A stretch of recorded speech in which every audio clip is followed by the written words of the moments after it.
उत्तर प्रदेश में इंटेलिजेंस के महानिदेशक देवेंद्र सिंह चौहान को राज्य के पुलिस महानिदेशक का प्रभार दिया गया है। जनवरी 2020 में केंद्रीय प्रतिनियुक्ति से उत्तर प्रदेश लौटे डीएस चौहान सीआरपीएफ में आईजी के पद पर तैनात थे। 1988 बैच के डीजी रैंक अफसर डीएस चौहान छत्तीसगढ़ में भी सेवाएं दे चुके हैं। यूपी सरकार के अपर मुख्य सचिव गृह अवनीश कुमार अवस्थी ने उनकी नियुक्ति की चिट्ठी जारी की है। चौहान का रिटायरमेंट मार्च 2023 में होना है। जानकारी के मुताबिक चौहान की गिनती मुख्यमंत्री योगी आदित्यनाथ के भरोसेमंद अधिकारियों में होती है।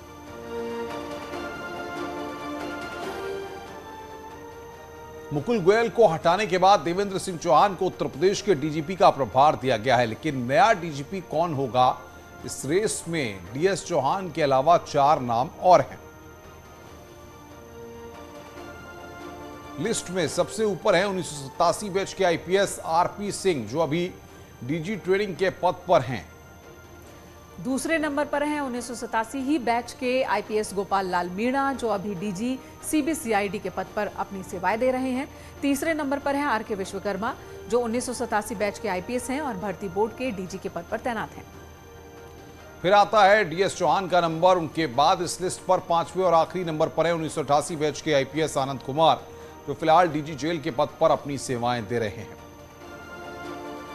मुकुल गोयल को डीजीपी के पद से हटाए जाने के साथ ही इस बात की चर्चा शुरू हो गई कि यूपी का अगला डीजीपी कौन होगा, लेकिन 24 घंटे के भीतर ही योगी सरकार ने डॉक्टर डीएस चौहान को यूपी के डीजीपी का अतिरिक्त प्रभार दे दिया।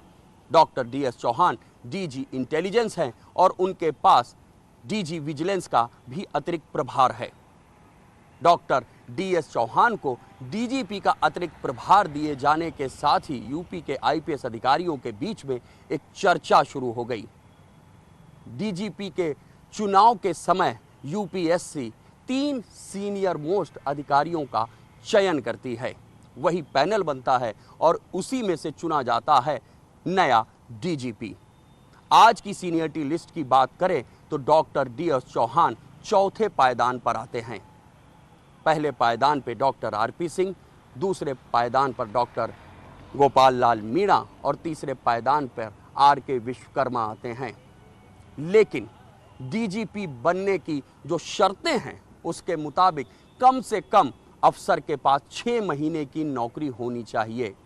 गोपाल लाल मीणा जनवरी 2023 में रिटायर हो रहे हैं और आरपी सिंह फरवरी 2023 में, जिसका अर्थ है कि अगस्त 2022 में जो सीनियरिटी लिस्ट बनेगी उस लिस्ट से गोपाल लाल मीणा आउट हो चुके होंगे और doctor DS Chauhan seniority list में तीसरे नंबर पर आ चुके होंगे और डीजीपी की रेस में शामिल हो चुके होंगे।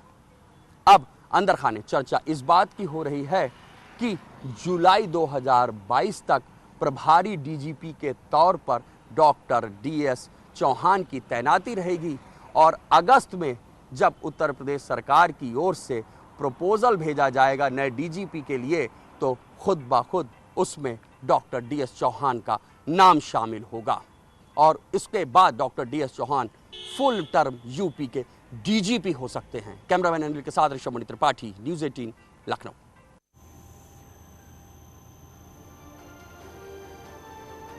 मुकुल गोयल को यूपी के डीजीपी के पद से हटा दिया गया, लेकिन हटाने की वजह क्या रही ये जानना भी बहुत महत्वपूर्ण है। सूत्रों के हवाले से खबर है कि विधानसभा चुनाव में निष्पक्ष न दिखना मुकुल गोयल को भारी पड़ गया।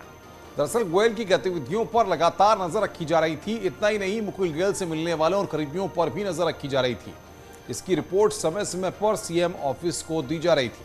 सूत्रों की माने तो मुकुल गोयल के दफ्तर से जिले के कप्तानों को दिए गए इशारों की समीक्षा हुई थी। मुकुल गोयल को शासकीय कार्यों की अवहेलना, विभागीय कार्यों में रुचि न लेना और कार्यों में ढिलाई की वजह से हटाया गया। विधानसभा चुनाव के दौरान निष्पक्ष न दिखना मुकुल गोयल को पड़ा भारी। मुकुल गोयल इस बात से अनजान थे कि उनके ऊपर नजर रखी जा रही है। अंदर खाने चर्चा है कि उनकी गतिविधियों पर, उनके करीबियों पर, उनके हर कदम पर नजर रखी जा रही थी।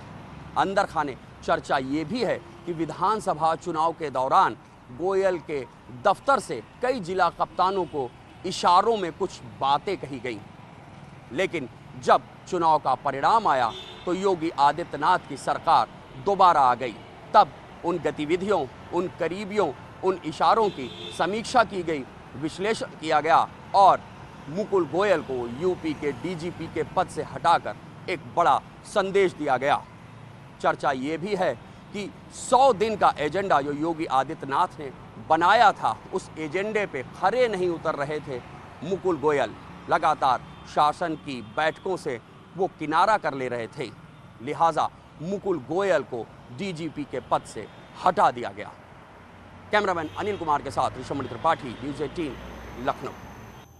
तो लगातार अब सबसे बड़ा बात यहां पर यह है कि जीएस चौहान का नाम सामने आ गया है कार्यवाहक डीजीपी के तौर पर। वो अपना कार्यभार भी ग्रहण करेंगे। रुक रहे हैं हम एक छोटे से ब्रेक के लिए। खबरों का सिलसिला लगातार जारी है।